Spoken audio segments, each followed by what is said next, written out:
New Orleans is my home. Like, Right. I remember growing up here in the 80s and 90s and just being inundated with all these messages about all the things that were wrong with Black Right. people. Violence and the Right. crime and the drugs and the addiction and the poverty were Right. all Black people's fault. Right. And it was coming from the media, it was coming from politicians. And if you're inundated with these messages like over and over again, Right. your entire life, and nobody ever gives you a language or the toolkit or the context Right. or the keys, as you Right. say, with which to understand that is like pathology, and that is a distortion, and that Right. what you're hearing about there being something wrong with a group of people rather than the things that have been given to or not given to a group Right. of people, then you sort of begin to misunderstand the problem. And I Right. remember being a kid and just feeling this like profound paralysis, Right. right? A sort of like I was in a straitjacket almost, and Right. I was like, I knew what I was hearing was wrong, but I didn't know how to say it was wrong. Right. But then if you keep hearing something about yourself Right. and you don't have the language to push back against it, Right.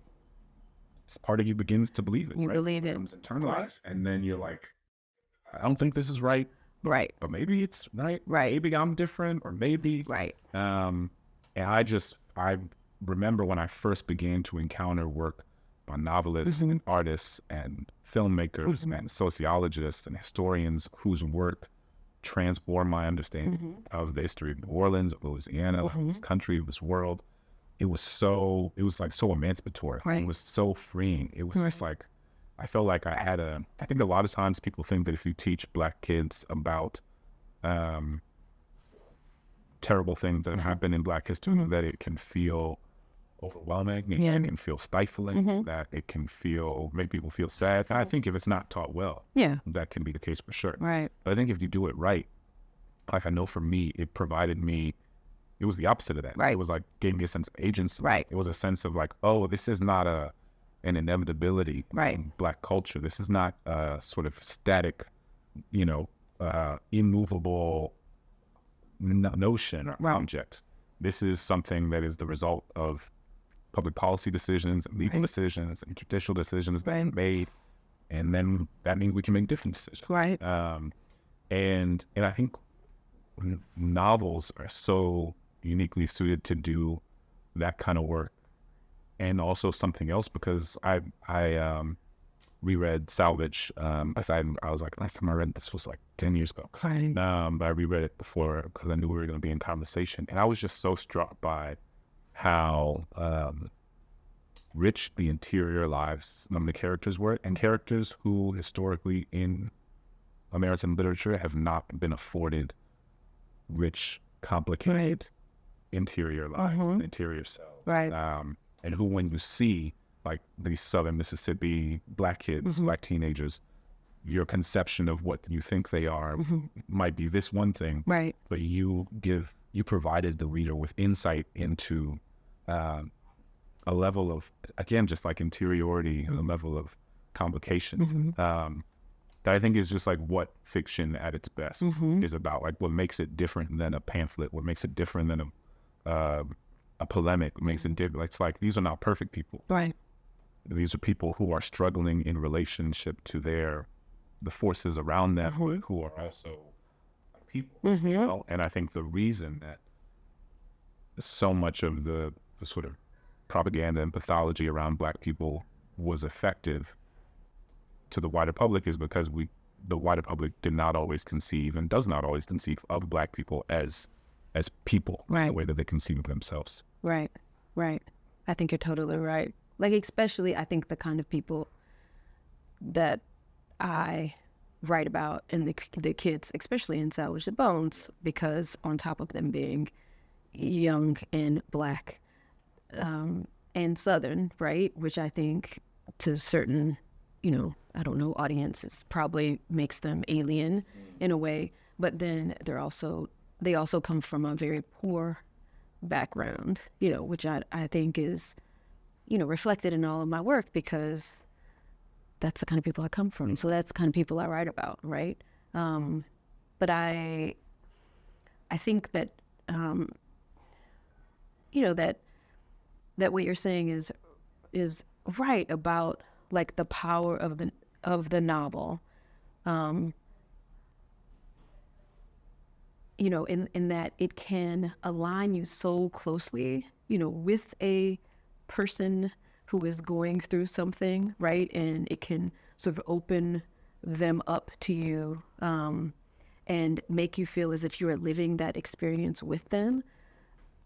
That I do think that it makes you feel with them, right? So that when you come out of the book, hopefully the way that you see the world and the way that you see the kind of people, that we write about, like that's different. That's changed because they're not so alien to you anymore. They're not so removed from you anymore because you feel like you've lived this person's experience. And, I feel like that's also like just the work of at least the kind of novels that I write, right? Where I'm like very invested in enabling the reader to sink into the character's experience and sink into the character's world and really feel like you are experiencing everything with them, that they're going through.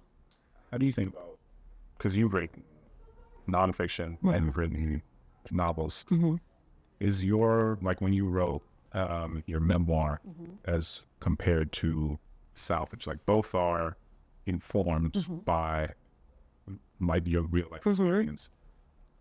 When you, what made it so that you wanted to make your memoir a memoir rather than to do what many novelists do, which is transport your lived experience onto fictional characters, fictional, and then just render it as fiction. That might give you the space to do more stuff, or like this happened in my real life, but with this character I can do this and convey this message. Did you ever think about making that a novel? Or I think that I thought about it for like 10 minutes. But then I came to two conclusions. One is that the sequence of events was so preposterous and so just ridiculous and tragic, right? That I felt like if I were to fictionalize it, the reader would not be able to suspend their disbelief. Like it'd be like, this never happens to anyone, right? You lose five young men, right? 5 people you love in 5 years or 4 years. It just doesn't happen that way, right? So that's one of the reasons. And then the other reason is, like at the heart of the memoir of Men We Reaped is my brother, right? And so he was killed by a drunk driver when he was 19. The drunk driver hit him from behind. My brother was coming home from work. He was working a shift that he actually wasn't on the schedule for, but he just took it at the last minute to get money. And when at the end of, after the drunk driver killed my brother, the drunk driver, walked away without a scratch. It took them a while to actually figure out that my brother had been hit by a drunk driver, because the accident took place on the beach. And so the drunk driver hit my brother, and then his car jumped over 4 lanes of a highway and then went into the sand. And so that night, after they discovered my brother's car, that night, they thought that he had just lost control of his car. And they were blaming it on him. And then it wasn't until the next morning where they saw the drunk driver's car on the sand on the beach that they realized that something else had happened. Anyhow, I'm saying this is a very Black phrase.